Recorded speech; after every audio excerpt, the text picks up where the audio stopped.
Start. ಗದ್ಯ ಪಾಠ 2. ಹಸಿ ಮಸಿ ಕೃಷಿ. ಶ್ರೀ ಪಂಡಿತಾರಾಧ್ಯ ಶಿವಾಚಾರ್ಯ ಸ್ವಾಮಿಗಳು. ಪಾಠ ಪ್ರವೇಶ. ಭಾರತ ಕೃಷಿ ಪ್ರಧಾನ ರಾಷ್ಟ್ರ. ರೈತ ದೇಶದ ಬೆನ್ನೆಲುಬು.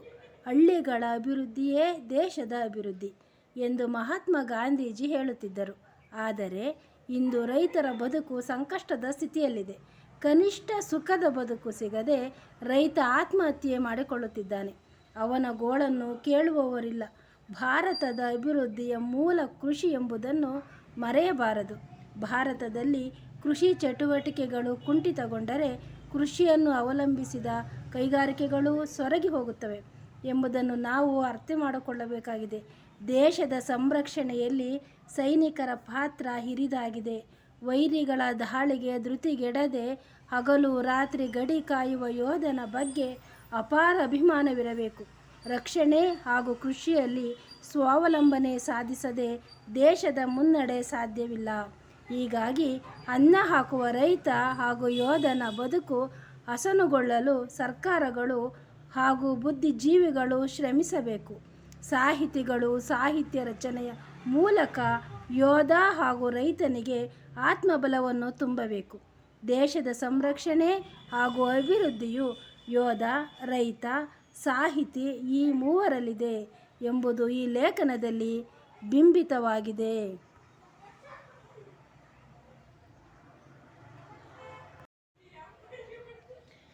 ದೇಶದ ಪ್ರಗತಿ, ಜನರ ಉದ್ಧಾರ ಯಾವುದನ್ನು ಅವಲಂಬಿಸಿದೆ ಎನ್ನುವ ಪ್ರಶ್ನೆಗೆ ಒಬ್ಬೊಬ್ಬರು ಒಂದೊಂದು ರೀತಿಯ ಉತ್ತರ ನೀಡಬಹುದು. ವೈಜ್ಞಾನಿಕ ಬೆಳವಣಿಗೆಯ ನಿಜವಾದ ಪ್ರಗತಿ, ದೊಡ್ಡ ದೊಡ್ಡ ಅಣೆಕಟ್ಟುಗಳ ನಿರ್ಮಾಣವೇ ಜನರ ಉದ್ಧಾರದ ದಾರಿ.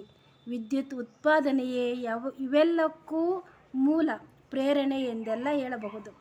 ಆದರೆ ನಮ್ಮ ಹಿರಿಯರು ಹೇಳುತ್ತಿದ್ದ ಮಾತುಗಳಂತಲೂ ಸ್ವಲ್ಪ ಗಮನ ಹರಿಸಬೇಕು. ದೇಶದ ಪ್ರಗತಿ ಜನರ ಉದ್ಧಾರ ಹಸಿ ಮಸಿ ಕೃಷಿಯನ್ನು ಅವಲಂಬಿಸಿದೆ ಎನ್ನುತ್ತಿದ್ದರು. ಹೀಗೆಂದರೆ ಏನು?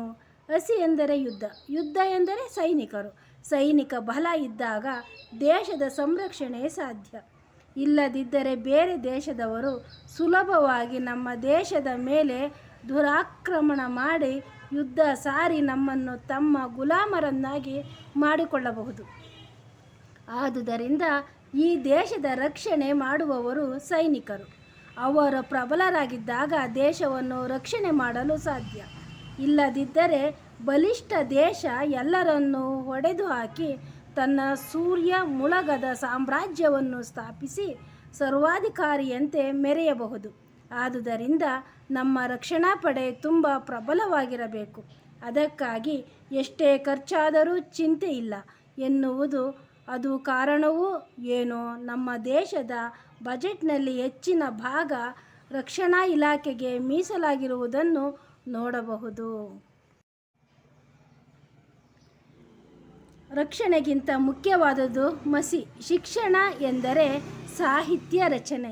ಪೆನ್ನು ಖಡ್ಗಕ್ಕಿಂತ ಹರಿತ ಎನ್ನುವ ಗಾದೆ ಮಾತೇ ಇದೆ. ಖಡ್ಗದಿಂದ ಸಾಧಿಸಲು ಸಾಧ್ಯವಾಗುವುದನ್ನು ಪೆನ್ನಿನ ಮೂಲಕ ಸಾಧಿಸಬಹುದು. ಅಂದರೆ ಬರವಣಿಗೆ ಅಷ್ಟೊಂದು ಪರಿಣಾಮಕಾರಿಯಾದುದು. ಪತ್ರಿಕೆಯ ಒಂದು ಲೇಖನ, ಕಾದಂಬರಿ, ಕತೆ, ಕವನ ಹಲವರ ಬದುಕನ್ನು ಬದಲಾಯಿಸಬಲ್ಲದು. ಒಂದು ಸರ್ಕಾರ ಉರುಳಿಸಿ ಮತ್ತೊಂದು ಸರ್ಕಾರ ತರಬಹುದು. ಈ ನಿಟ್ಟಿನಲ್ಲಿ ಬರವಣಿಗೆ ಹೆಚ್ಚು ಶಕ್ತಿಶಾಲಿಯಾದುದು. ಇವತ್ತು ಸಾಹಿತಿಗಳಿಗೆ ನಾಡಿನಲ್ಲಿ ಅಪಾರ ಗೌರವ ಇರುವುದು. ಆ ಸಾಹಿತ್ಯದ ಸತ್ವದಿಂದಾಗಿ ಅಂಥ ಸಾಹಿತಿಗಳು ನಾಡಿನಲ್ಲಿ ಹೆಚ್ಚಿದಷ್ಟು ಸಮಾಜ ಪ್ರಗತಿಯ ಮೆಟ್ಟಿಲು ತುಳಿಯಲು ಸಾಧ್ಯ. ಬಸವಾದಿ ಶಿವಶರಣರ ವಚನಗಳು, ದಾಸರ ಕೀರ್ತನೆಗಳು, ಕುವೆಂಪು, ಬೇಂದ್ರೆಯಂಥವರ ಕಾವ್ಯ ಇವತ್ತಿಗೂ ಜನರ ಮೇಲೆ ಸತ್ಪರಿಣಾಮ ಬೀರಲು ಅಲ್ಲಿರುವ ಸತ್ಯವೇ ಕಾರಣ.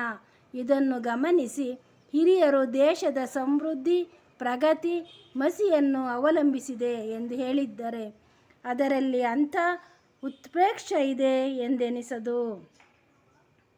ಹಸಿ ಮಸಿಗಿಂತ ಮಹತ್ವದ್ದು ಕೃಷಿ. ಕೃಷಿಕ ನಮ್ಮ ನಾಡಿನ ಬೆನ್ನೆಲುಬು.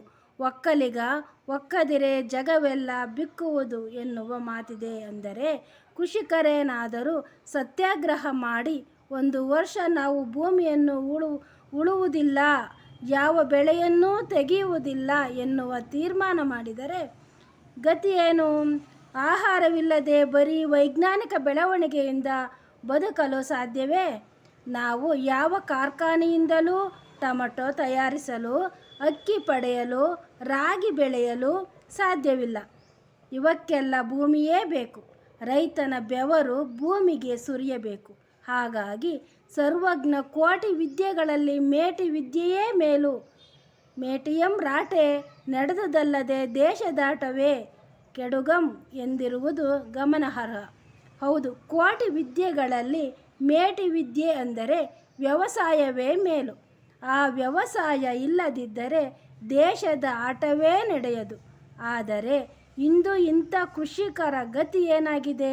ಅವನು ಒಂದೆಡೆ ನಿಸರ್ಗದ ಜೊತೆ ಸೆಣಸಬೇಕು. ಸಕಾಲಕ್ಕೆ ಸರಿಯಾಗಿ ಮಳೆ ಬರುವುದಿಲ್ಲ, ಉತ್ತಮ ಬೀಜ ಸಿಗುವುದಿಲ್ಲ, ಭೂಮಿ ಬರಡಾಗುತ್ತಿದೆ, ಕ್ರಿಮಿಕೀಟಗಳ ಹಾವಳಿಯಿಂದ ಬೆಳೆಗೆ ವಿವಿಧ ರೀತಿಯ ರೋಗಗಳು ತಗುಲಿ ಬೇಸಾಯವೇ ಬೇಡ ಎನ್ನುವ ಪರಿಸ್ಥಿತಿ ನಿರ್ಮಾಣವಾಗುತ್ತಿದೆ. ಮತ್ತೊಂದೆಡೆ ತಾನು ಬೆಳೆದ ಬೆಳೆಗೆ ಸರಿಯಾದ ಬೆಲೆ ಸಿಗದೆ ವ್ಯವಸ್ಥೆಯ ವಿರುದ್ಧವೂ ಹೋರಾಟ ನಡೆಸಬೇಕಾಗಿದೆ. ನಮ್ಮ ದೇಶದ ರಾಜಕಾರಣಿಗಳು, ಅಧಿಕಾರಿಗಳು, ಬಂಡವಾಳಶಾಹಿಗಳು, ವ್ಯಾಪಾರಸ್ಥರು, ಸಾಹಿತಿಗಳು, ಸಂಶೋಧಕರು, ವಿಜ್ಞಾನಿಗಳು ಹೀಗೆ ಪ್ರತಿಯೊಬ್ಬರೂ ಬದುಕುತ್ತಿರುವುದು ಕೃಷಿಕರನ್ನು ಅವಲಂಬಿಸಿಯೇ. ಆದರೆ ಅವರೆಲ್ಲರೂ ಕೃಷಿಕರನ್ನು ಉಪೇಕ್ಷೆ ಮಾಡುತ್ತಲೇ ಬಂದಿದ್ದಾರೆ. ಮೇಲಾಗಿ ಇವರಲ್ಲಿ ಬಹುತೇಕ ಜನರು ಬಂದಿರುವುದು ಕೃಷಿಕರ ಕುಟುಂಬಗಳಿಂದಲೇ. ನಿಜ ಸಂಗತಿ ಹೇಳಬೇಕೆಂದರೆ ರೈತರಷ್ಟು ಕಷ್ಟಪಡುವವರು ಮತ್ತೊಬ್ಬರಿಲ್ಲ. ಅವರಂತೆ ತೊಂದರೆ ಅನುಭವಿಸುವವರೂ ಬೇರೊಬ್ಬರಿಲ್ಲ. ಇವತ್ತಂತೂ ರೈತರು ಸಾಕಷ್ಟು ಬವಣೆಗಳನ್ನು ಎದುರಿಸುತ್ತಿದ್ದಾರೆ. ಮಳೆಯ ಅಭಾವ ಇಲ್ಲದೆ ಅತಿವೃಷ್ಟಿ, ಭೂಮಿ ಬರಡಾಗುತ್ತಿರುವುದು, ಕಳಪೆ ಬೀಜಗಳು ಇತ್ಯಾದಿ. ಹೀಗಾಗಿ ಈ ಬದುಕೇ ನಶ್ವರ ಎನ್ನುವ ಭಾವನೆ ರೈತರಲ್ಲಿ ಬಂದಿದ್ದರೆ ಆಶ್ಚರ್ಯ ಪಡಬೇಕಾಗಿಲ್ಲ. ಆದರೂ ರೈತರು ನಿರಾಶಾವಾದಿಗಳಾಗದೆ ಆಶಾವಾದಿಗಳಾಗಿ ಬಾಳನ್ನು ಸಾಗಿಸುತ್ತಿದ್ದಾರೆ. ಹಾಸಿಗೆ ಇದ್ದಷ್ಟು ಕಾಲು ಚಾಚುತ್ತಿದ್ದಾರೆ. ರೈತರು ಯಾರಿಗೂ ಮೋಸ ವಂಚನೆ ಮಾಡುವವರಲ್ಲ. ಬದಲಾಗಿ ಎಲ್ಲರಿಂದಲೂ ಮೋಸ ವಂಚನೆಗೆ ಒಳಗಾಗುತ್ತಿದ್ದಾರೆ. ಇಂಥ ಕೃಷಿಕರಿಗೆ ಬೇಕಾದ ಸತ್ವವನ್ನು ಸಾಹಿತ್ಯದ ಮೂಲಕವಾದರೂ ತುಂಬುವ ಕಾರ್ಯವನ್ನು ನಮ್ಮ ಸಾಹಿತಿಗಳು ಮಾಡದಿದ್ದರೆ ಅವರು ಕೃತಜ್ಞರಾಗುವರು. ಕೃತಿಕಾರರ ಪರಿಚಯ. ಡಾಕ್ಟರ್ ಶ್ರೀ ಪಂಡಿತಾರಾಧ್ಯ ಶಿವಾಚಾರ್ಯ ಸ್ವಾಮಿಗಳವರು 1951ರಲ್ಲಿ ಹಾವೇರಿ ಜಿಲ್ಲೆಯ ರಾಣಿಬೆನ್ನೂರು ತಾಲೂಕಿನ ಹೆಡೆಯಾಲ ಗ್ರಾಮದಲ್ಲಿ ಜನಿಸಿದರು. ಇವರು ಸಾಣೇಹಳ್ಳಿಯಲ್ಲಿ ರಂಗಶಾಲೆಯನ್ನು ಸ್ಥಾಪಿಸಿ ಪ್ರತಿ ವರ್ಷ ರಾಷ್ಟ್ರೀಯ ನಾಟಕೋತ್ಸವ, ಶಿವ ಸಂಚಾರ, ವಿಚಾರ ಸಂಕಿರಣ, ವರ್ಷದ ಹರ್ಷ, ಶ್ರಾವಣ ಸಂಜೆ ಇತ್ಯಾದಿ ಕಾರ್ಯಕ್ರಮಗಳನ್ನು ಸಂಘಟಿಸುತ್ತಾ ಬಂದಿದ್ದಾರೆ. ಇವರು 60ಕ್ಕೂ ಹೆಚ್ಚು ವೈಚಾರಿಕ ಕೃತಿಗಳನ್ನು ರಚಿಸಿದ್ದಾರೆ. ಅವುಗಳಲ್ಲಿ ಜೀವನ ದರ್ಶನ, ಕೈದೇವಿಗೆ, ಹುಟ್ಟು ಸಾವುಗಳ ಮಧ್ಯೆ, ಸಮಾಧಿಯ ಮೇಲೆ, ಕಾಯಕ, ದಾಸೋಹ, ಪ್ರಳಯ, ಮುಂದೇನು, ಸುಖ ಎಲ್ಲಿದೆ, ಅರಿವಿನ ಅಂತರಾಳ, ಬಸವಧರ್ಮ ಇತ್ಯಾದಿ ಪ್ರಬಂಧ ಸಂಕಲನಗಳು, ಅಂತರಂಗ ಬಹಿರಂಗ, ಸ್ವಾಮಿ ವಿವೇಕಾನಂದ, ಜಂಗಮದೆಡೆಗೆ, ಅಂಕುಶ ಇವು ನಾಟಕಗಳು. ಶಿವಾನುಭವ ಪ್ರವಾಸ ಕಥನವಾಗಿದೆ. ಜೊತೆಗೆ 100 ವಚನಗಳನ್ನು ರಚಿಸಿದ್ದಾರೆ. ಇವರ ರಂಗ ಸಾಧನೆಗೆ ಕರ್ನಾಟಕ ನಾಟಕ ಅಕಾಡೆಮಿಯ ಗೌರವ ಫೆಲೋಶಿಪ್, ಕರ್ನಾಟಕ ಸರ್ಕಾರದ ರಾಜ್ಯೋತ್ಸವ ಪ್ರಶಸ್ತಿ, ಕುವೆಂಪು ವಿಶ್ವವಿದ್ಯಾನಿಲಯದ ಗೌರವ ಡಾಕ್ಟರೇಟ್ ಹಾಗೂ ಅಂತಾರಾಷ್ಟ್ರೀಯ ರೋಟರಿ ಸಂಸ್ಥೆಯ ಪಾಲ್ ಹ್ಯಾರಿಸ್ ಪ್ರಶಸ್ತಿಯನ್ನು ನೀಡಿ ಗೌರವಿಸಿದೆ. ಇವರು ರಂಗಜಂಗಮ ಎಂದು ಖ್ಯಾತರಾಗಿದ್ದಾರೆ.